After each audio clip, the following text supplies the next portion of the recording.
$75,000, Bryce Holden said, and he slid the folder across the conference table toward his wife, the way you slide a bill toward a waitress.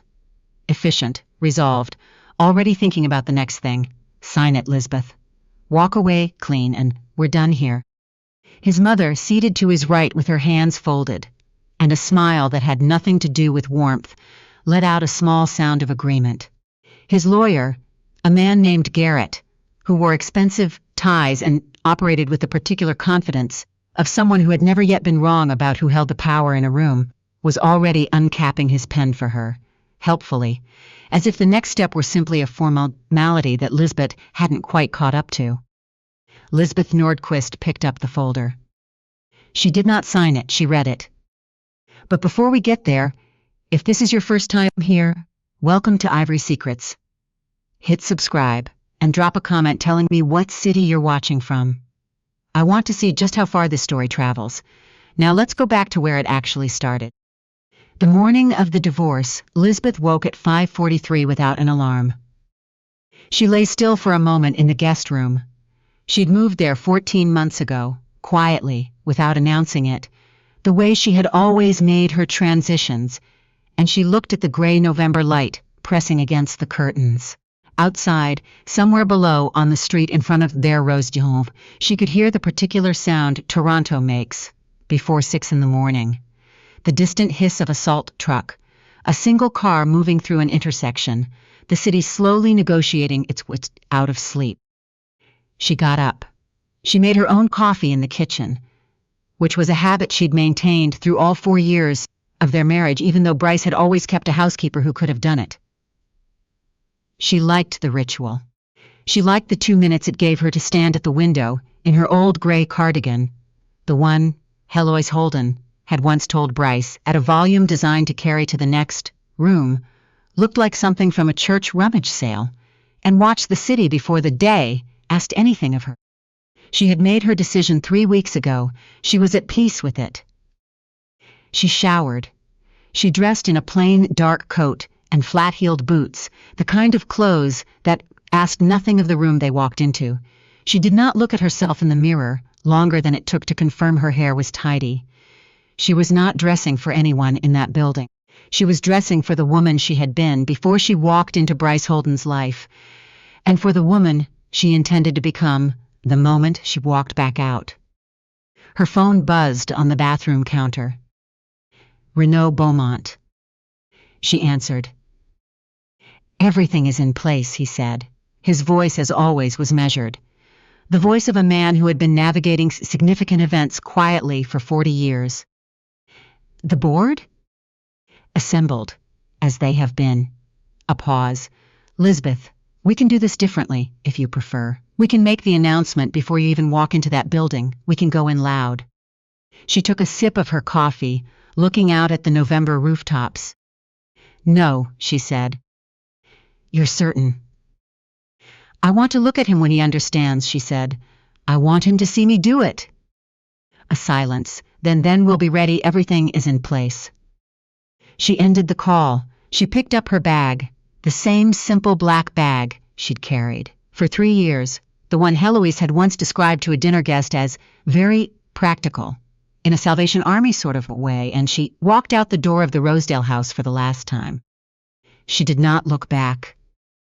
The offices of Lachman, Garrett and Associates occupied the 31st floor of a glass tower on Bay Street. The elevator was mirrored, and when Lisbeth stepped into it, and the doors closed, she was surrounded by her own reflection stretching in every direction. She looked at herself for the full ride up, not out of vanity, out of something more deliberate. She had spent 4 years learning how to make herself smaller in rooms like the one she was about to enter, quieter, less visible. The kind of invisible that isn't cowardice but strategy, the kind that requires a particular steadiness you build slowly, in private, because there is no audience for it, and no one around you knows you're doing it. She was done doing it.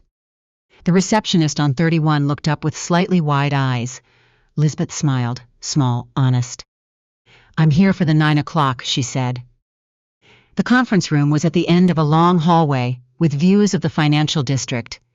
She could hear Bryce's voice, before she reached the door, easy, carrying, the voice of a man entertaining an audience he was comfortable with.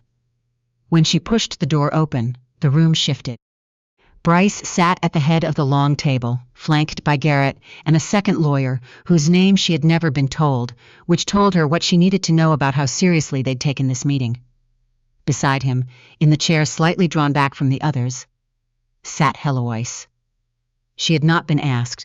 She had simply arrived, the way Heloise always did when she believed a situation required her particular presence. Heloise looked at Lisbeth the way she always had, like something that had wandered in from the parking level. "You're late," she said.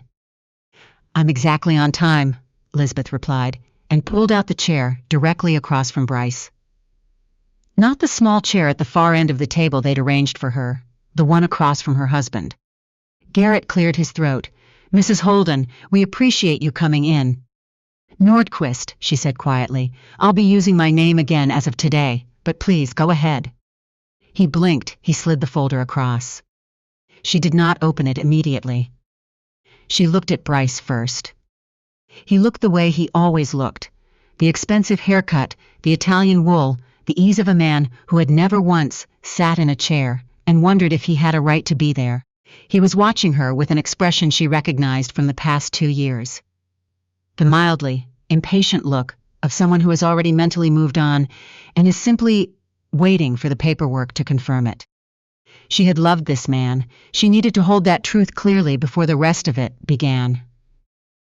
She had loved him in the early days, when he used to call her from job sites in the afternoon just to describe something he'd seen.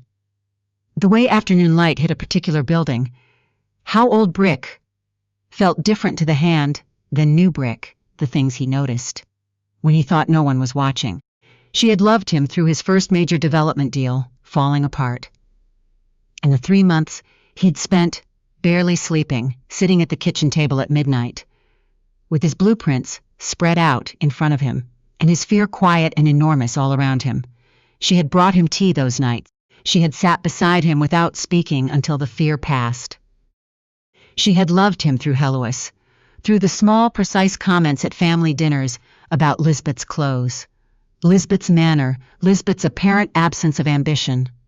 Through the way Heloise would look at her son with that expression, "You could have done better, and we both know it," without ever quite assembling it into words.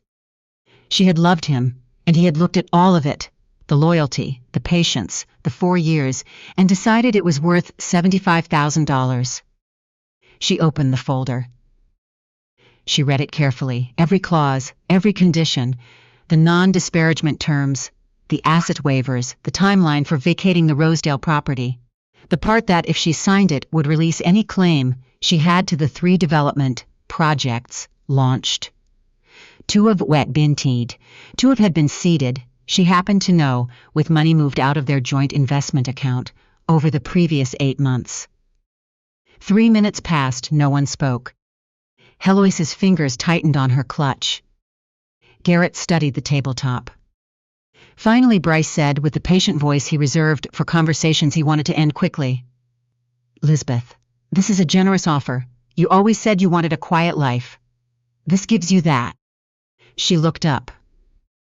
"A quiet life," she repeated. "Yes." She tilted her head slightly. "Do you remember our second date? We walked the waterfront, and I told you I'd turned down a research position in Zurich because I wasn't ready to leave the country. Do you remember what you said?" He frowned. "That was years ago. You said you hoped that whatever I decided to do next, I'd do it somewhere you could find me." She set the folder down. "I believe that. I spent 4 years inside your family's understanding of who I was, and I told myself it didn't matter, because the man on that dock believed I was interesting." Her voice did not rise. It held. It did matter. Garrett moved slightly, as if to redirect the conversation. She didn't look at him. "I also found the transfers," she said. The room changed. "The what?" Bryce said. "From the joint investment account, June through February, 8 months. Into the numbered corporation you registered in Alberta." She turned a page in the folder, not looking at it. I found the correspondence about the Whistler property. The one registered under the holding company that doesn't list your name on the public filing." She paused. "I also know about Amara Keene's father." Something different moved across Bryce's face, closer to alarm. "Her father has nothing to do with the Lakeview Corridor project," she said. "Your anchor tenant is Meridian Pharma. Darren Keene has been Meridian's lead real estate broker in Canada for 6 years. She placed her hand flat on the closed folder. He introduced you and Amara 9 months ago. I don't know what she knew about his reasons. That isn't my question to answer." She looked at her husband steadily. "I thought you should understand the geometry of your own situation before you asked me to quietly disappear from it." The silence that followed was the loudest thing in the room. Then she picked up the pen. She signed her name. The sound of it, pen on paper, smooth and completely unhurried, seemed to take everyone by surprise, including Bryce. She slid the folder back across the table. "I'm signing," she said, standing, "because I chose to. Not because this offer left me no option, and not because I don't understand what I'm walking away from. I'm signing because I haven't wanted to be here for 14 months, and I am done waiting to leave." She buttoned her coat. She picked up her bag. "Lisbeth," Bryce's voice caught her at the door. Not the executive voice, something rawer underneath. "Where are you going?" She looked back over her shoulder, and the first small smile of the morning crossed her face. Not triumph, not bitterness. Something quieter than either. "I have a board meeting," she said. He stared. You don't work." The smile didn't change. "Take care of yourself, Bryce." She walked out. She walked the length of the hallway and pressed the elevator button and stood very still while she waited, breathing in and out the way you do when something large has ended and you need your body to understand it before the rest of you does. She was in the lobby and through the glass doors and standing on Bay Street in the November cold, when inside the conference room on 31, the second lawyer's tablet chimed. He had a financial alert set up, the kind that tracked significant corporate announcements in the sectors relevant to his client's interests. He looked at his screen. Then he looked at Garrett. Then, in a voice that was not entirely level, he said, "The Nordqvist Medical Research Foundation has just issued a public statement." Bryce was still looking at the door she'd walked through. "The Nordqvist Foundation," the second lawyer said, "they've announced the return of their executive director. After a 4-year personal leave of absence." He paused. "The name listed is Lisbeth Nordqvist." The room was completely still. Garrett took the tablet. He read the name. He read the foundation's asset profile, which the wire services were already reproducing. A figure that had been accurate for some time, and had simply never been public knowledge, while Edvard Nordqvist's only granddaughter lived quietly in a Rosedale house, and attended her husband's dinner parties, and wore coats that Bryce Holden found unimpressive. The Nordqvist Medical Research Foundation, one of the 3 largest private health research endowments in Canadian history, pharmaceutical, licensing, research infrastructure, medical education endowments across 7 provinces. Built over 40 years by a man who believed that power announced itself not through press releases, but through things that endured. Total assets, conservatively estimated at a figure that did not resemble $75,000 in any way. Bryce Holden made a sound that was not a word in any language. Bryce sat down very slowly in the chair where Lisbeth had been sitting, not his chair, hers, the one directly across from where he usually sat, and looked at the folder in front of him. Her signature, neat, unhurried, entirely sure of itself. Lisbeth Nordqvist. He had seen that name on their marriage certificate, on their shared accounts, on the birthday cards she sent his assistant every year without being asked. He had never, not once in 4 years, looked it up, never thought to. He had married her because she was unlike everyone else he knew, still, grounded, genuinely, unimpressed by things that usually impressed people. And then, slowly, he had decided that those same qualities were absences rather than choices. He had never considered that a person could choose to be quiet, He had mistaken it for having nothing to say. The Nordqvist Foundation occupied a building on University Avenue that most Torontonians walked past without knowing what it was. No corporate branding, a clean stone facade, glass doors, and above them, a small brass seal. A stylized compass rose, the same design.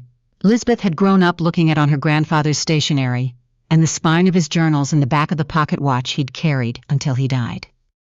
She had not seen it in 4 years. Something moved in her chest when the car stopped in front of it. Not grief, older than grief. The particular sensation of a place that has been waiting for you, that holds no grievance for how long it took. Renaud met her in the lobby and looked at her for a moment, just one moment, and said, very quietly, "Welcome home." She exhaled. The boardroom on the 24th floor was not built to impress, it was built to think. Good light, long table, windows that let in the afternoon without demanding attention. 6 of the 7 chairs were occupied when she walked in. The 6 people in those chairs stood when she entered. Without ceremony, without being asked, the way you stand for something you've been waiting a long time to stand for. She knew every face. Dr. Amina Osi, Director of Research Partnerships, who had once flown in from Geneva, specifically to attend Edvard Nordqvist's memorial, and had sent Lisbeth a handwritten letter on the anniversary of his death every year since. Paul Achterberg, the foundation's CFO, who had managed its investment portfolio for 27 years without once deviating from the commitments her grandfather had made, and 4 others, each of them a kind of institutional loyalty that outlasts the person who earned it. "Please sit down," Lisbeth said. They sat. She remained standing.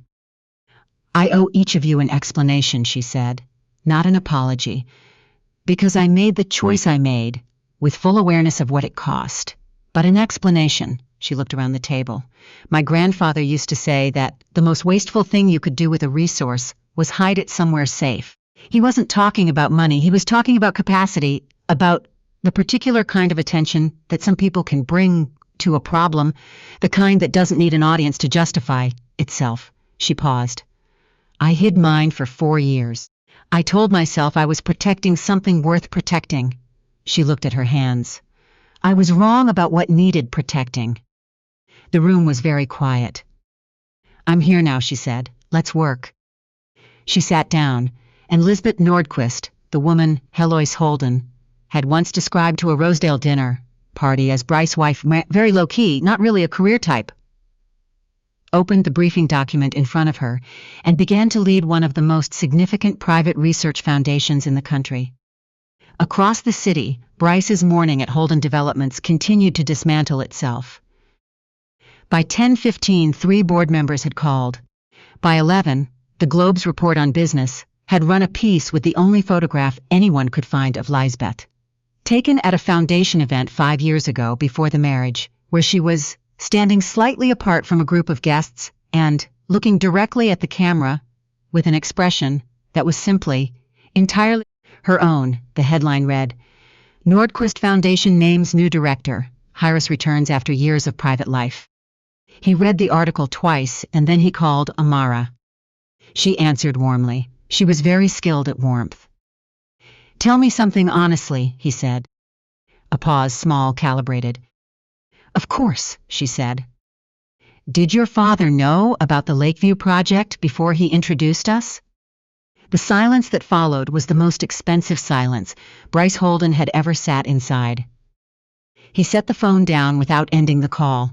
He looked out the window at King Street, below, and he sat with the full shape of his own life, the projects, the performance, the account transfers, the years of looking at his wife, and choosing not to see her for the first time without flinching away from any of it.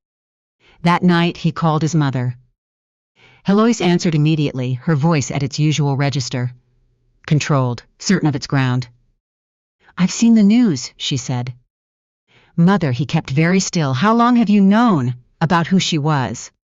The silence that came was its own answer. "Heloise." "I received information," she said finally, "approximately 18 months ago. From a colleague at Mount Sinai who recognized the Nordqvist name on the announcement of your marriage in the paper. He pressed his hand flat against the window glass. Below, King Street moved without him. 18 months, he said. Bryce. You knew, and you said nothing. Her breath on the line, then quietly in a register. He had not heard from her in years. I thought, if you knew, if you understood what she had, you would stay for the wrong reasons, and she would know, and it would be worse for both of you than if you simply looked at her yourself and understood. The kitchen, midnight.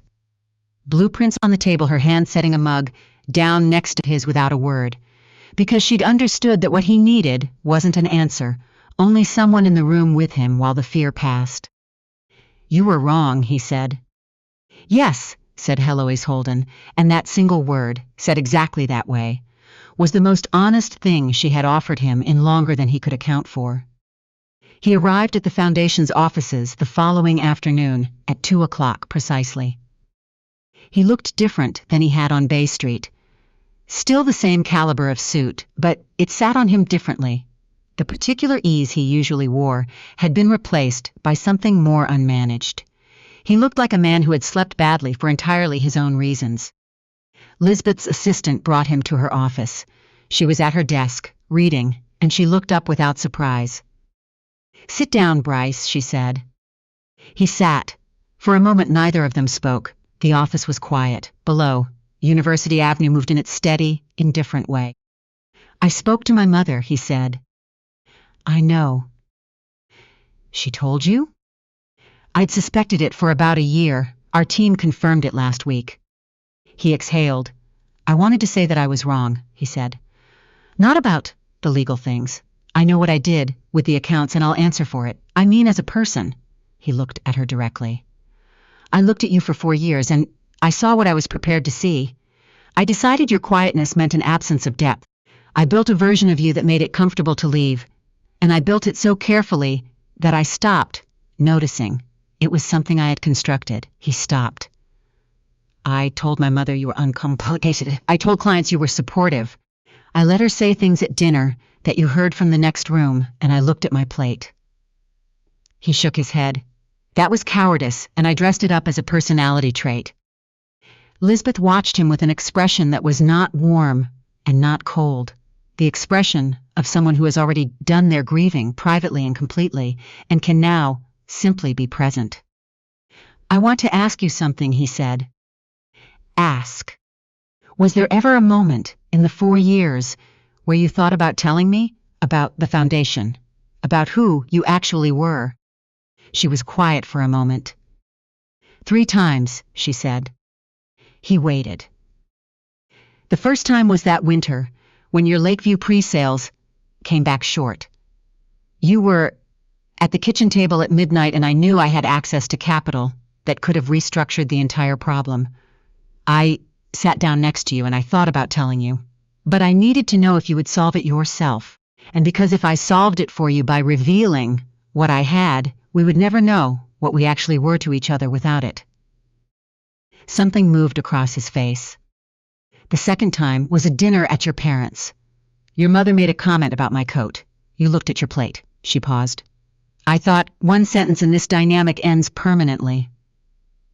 But if I needed a Foundation's name to make my husband defend me from his own mother, then he wasn't who I thought he was. He said nothing. And the third time, she said, was the night I found the transfer of records on your laptop. You'd left it open. On the kitchen counter. I wasn't looking. I was just walking past. She folded her hands. I stood there for a long time. I thought about going back and showing you everything, making you understand exactly what you were choosing to let go of. She paused. But that would have been about hurting you. And I didn't want to hurt you. I just wanted it to be over. His eyes were not dry. He didn't hide it. I'm sorry, he said. No strategy in it. No management. Not because I got caught. Not because you turned out to have something the world already knew about. I'm sorry, because you were the most genuine person I had been close to in my adult life, and I convinced myself that your genuineness was a limitation. And that, he stopped, started again, That is the most expensive mistake I have ever made, and I have made expensive ones. Lisbeth looked at him for a long moment. I believe you mean that right now, she said. And I believe the past 2 days have taught you something real. She stood, and he stood automatically, but meaning something after it's too late isn't the same as doing something when it would have counted. I know. I'm not saying it to punish you. I'm saying it because I think you need to hear it plainly. I know, he said again. She walked to the door with him. He stopped in the frame. The pharmaceutical licensing, he said quietly. Meridian, they're my anchor tenant on Lakeview. I know. Is that, he paused, are you going to? I'm going to renew Meridian's licensing at terms that reflect current market value, she said, which are higher than the rates my grandfather set 15 years ago, and that haven't been renegotiated since. That's correct governance. It has nothing to do with you. She looked at him steadily. What Meridian does with their cost structure after that is their own business decision. He understood exactly what she was saying. Is there any version, he said carefully, of a future? No, she said, not unkindly, immediately and entirely without cruelty. He nodded. He had known before he asked. He had needed to hear it clearly, so he couldn't spend the next 2 years managing a door that was not open. She had given him that. Thank you, he said. He walked out. She listened to his footsteps in the hall, then the elevator, then nothing. She went back to her desk. She sat down. She picked up her pen. Her hands were steady. In the deep private interior of her chest, something was doing what it needed to do, and she let it. She did not rush it. She opened the document she'd been reading before he arrived. She kept working. The Lakeview Corridor's anchor financing fell through in January. Meridian Pharma's revised cost projections following the foundation's licensing renegotiation required them to restructure their commercial footprint commitments. It was a business decision made independently by their own board. Bryce cooperated fully with the Ontario Securities Commission's review of Holden Development's internal financial practices. Fully, with a directness that the Commission's lead counsel later described privately as unusually unqualified. No mitigation, no redirect. He had moved money from joint accounts into a private holding company. He had known what he was doing. He started something new, small and genuinely small, nothing like what he'd been building before. A not-for-profit that helped first-generation tradespeople, carpenters, electricians, plumbers, navigate the business side of going independent, contracts, liability, financial structures that didn't require a degree to understand. He called it groundwork. He made no announcements about it. He simply worked. Darren Keene's brokerage withdrew from the Lakeview project without public comment. Whether his daughter had known the full shape of what her father had arranged, Lisbeth did not pursue. It was not her story to resolve. On the morning of the National Health Research Forum, 6 months after she signed her name on a conference table on Bay Street, Lisbeth Nordqvist stood backstage at the Enercare Center and pinned a small brass compass, rose to the lapel of her jacket. Her grandfather had worn one every day of his working life. She had not worn hers in 4 years. She looked at it for a moment. Then she walked out onto the stage. 2,000 people rose before she reached the podium. She let the sound settle. She placed her hands on the edges of the podium and looked out at the room. My grandfather, she said, used to say that the most wasteful thing you could do with a resource was hide it somewhere safe. She paused. He wasn't talking about money. He was talking about time. About the particular kind of attention that some people are capable of bringing to a problem. The quiet kind. The kind that doesn't require an audience to justify itself. That simply does the work and lets the results speak. The room was completely still. I spent 4 years hiding, she said. Not from ambition. From a version of love I kept waiting to become what I needed it to be. I was wrong to hide. The hiding didn't protect what I thought it was protecting. She looked out at the room. What it protected was my willingness to remain comfortable inside a situation that didn't fit. She gripped the edges of the podium. The Nordqvist Foundation is committing $340 million over the next 4 years to community health research infrastructure across 6 provinces. Not grants, not naming rights on buildings. Research infrastructure, the kind that trains the next generation of physicians and nurses in the communities where they're actually needed and keeps them there. The applause began before she finished the sentence.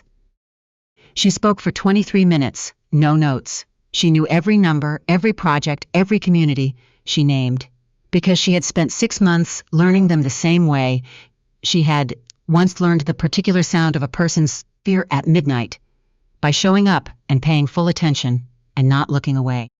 When she was finished, she stepped back. The room stood again. She accepted it the way her grandfather had always accepted these moments, without feeding on them. Hands at her sides, spine straight, entirely present, as if to say, I hear you, I will not forget this, and now there is work to do. Backstage, Renaud was waiting. When she came through the curtain, he looked at the brass compass, rose on her lapel, and pressed his mouth together in the way of a man making a decision about what to show. He would have been very quiet about how proud he was, he said, when he recovered. She looked at him. I know, she said. That's how I always knew he meant it. She picked up the afternoon's briefing document. She kept going. Toronto in February presses forward the way it always does, indifferent and practical and enormously itself, full of people going about their Tuesday mornings without any particular awareness. That, the woman walking out of the Uncare Center with a plain black bag and a brass compass on her lapel and a takeaway coffee from the cart by the east entrance, had spent 4 years being invisible in plain sight and had finally, without fanfare, simply stopped. She walked 1 block, then 2. She stopped at a corner and looked up at the gray-white February sky and let the cold of it reach her face, and she felt something that had no single name, only the particular uncomplicated sensation of standing in your own life at full size, taking up exactly as much room as you are, with nothing hidden and nothing apologized for, and the work still in front of you where it always was.